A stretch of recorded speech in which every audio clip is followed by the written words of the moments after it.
రెండు సంఘటనలు చెప్తా. మన పక్కకి ఒక చిన్న దేశం ఉంటుంది, మాల్డీవ్స్ అని.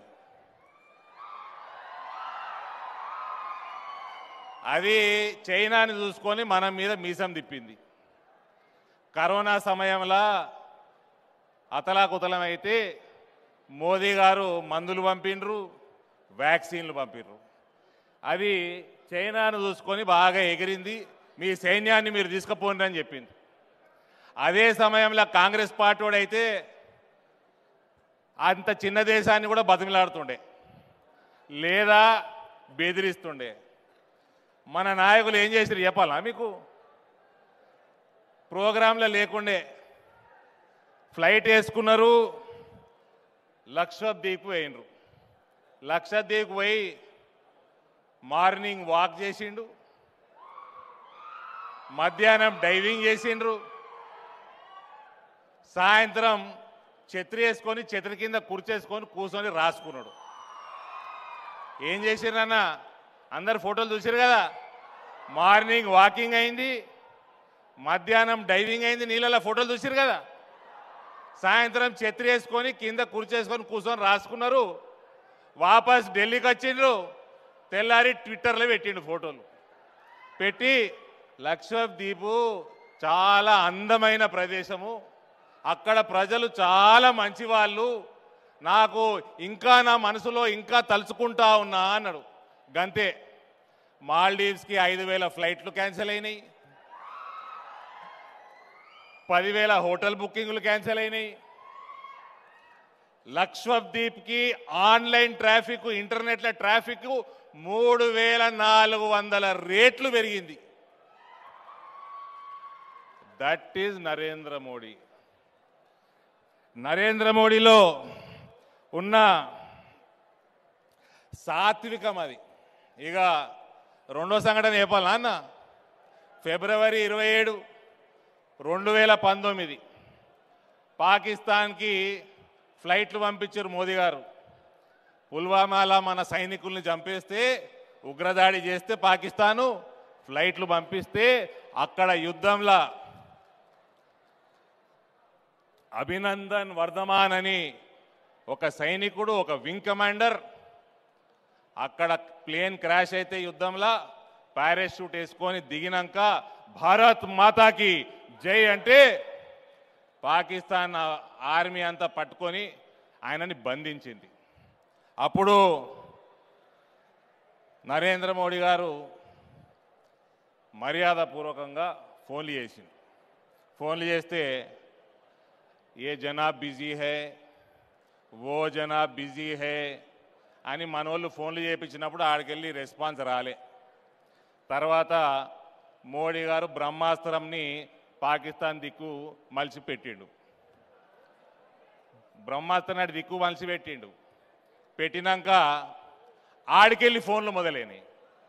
మోదీ సాబ్ ఏ క్యా అంటే, నై సాబ్ బిజీ హై. अरे हमारे को माफ करना, वो जनाब बिजी थे तब फोन करे जब. అంటే देखो भाई, अभिनंदन को सुरक्षित वापस छोड़ दो, बाद में बात करेंगे అన్నాడు. ఆడు ఇమ్రాన్ ఖాన్కి లాగు దడిచింది. ఇమ్రాన్ ఖాన్కి లాగు దడిచి పక్క దేశాలకు ఫోన్ చేసిండ్రు. అరే మీరన్నా మధ్యవర్తిత్వం చేయాలి. మోదీ గారితో మధ్యవర్తిత్వం మాకు వద్దండి, ఫస్ట్ మోదీ గారితో మాట్లాడాలంటే ఫస్ట్ మీరు అపయపూర్ అభినందన్ని, దాని తర్వాత మాట్లాడతామన్నారు. ఇక ఇమ్రాన్ ఖాన్కి అర్థమైతలేదు. ఇక ప్రపంచానికి పెద్దన్న అమెరికా రాష్ట్రపతికి ట్రంప్కి ఫోన్ చేసిరట ఇమ్రాన్ ఖాన్. ఫోన్ చేసి, పెద్దన్న మీరన్నా చెప్పండి, చర్చలు జరుపుకుందాం. చర్చలు అంటే ఏమైందిరా అన్న?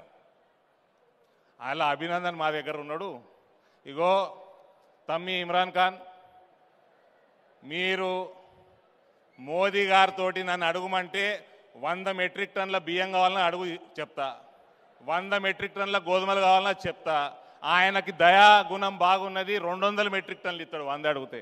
కానీ భారతదేశ ఆత్మగౌరవం, భారతదేశ సోవరెనిటీ, భారతదేశ ప్రజల సురక్షితం గురించి మాట్లాడాలంటే నా వల్ల కాదు, మీరు ఫస్ట్ అభినందన్ అప్పచెప్పుర్రి అంటే ఇమ్రాన్ ఖాన్ అరే రే అట్లెట్లా అప్పచెప్తాం, చర్చలు జరిపి అప్పచెప్పాలి కదా, లేదా మా ఇజ్జత్ పోతుందంటే, అరే పాగల్గా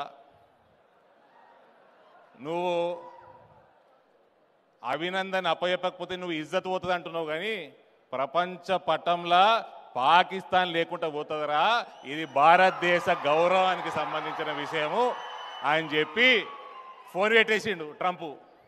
ఫోన్ పెట్టేయగానే తెల్లారే అభినందన్ పట్టుకొచ్చిర్రు, మంచిగా డైనింగ్ టేబుల్ మీద కూర్చోబెట్టిర్రు, కాఫీ తాగిపిచ్చిర్రు, ఫోటోలు పెట్టిర్రు. ఫస్ట్ మంచిగా ఉన్నాడు అభినందన్. యాదుంది ఆ ఫోటోలు? యాదున్నాయా? ఆ ఫోటోలు పంపినాక సాయంత్రానికి గౌరవంగా తీసుకొచ్చి అప్పచెప్పారు. That is Narendra Modi. భారతదేశం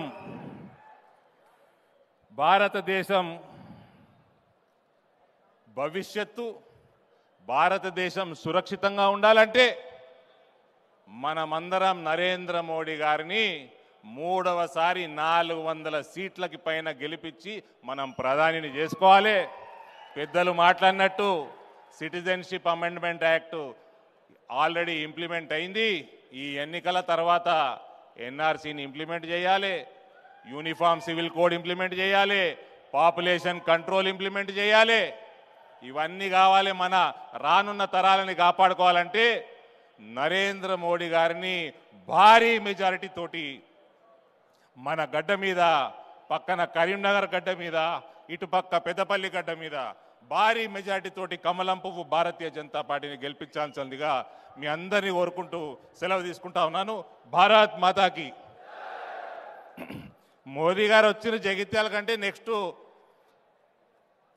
పైసల వరదలు కూడా వస్తాయి. వరద పడుతుంది జగిత్యాల కేంద్రంకి వెళ్ళి. జై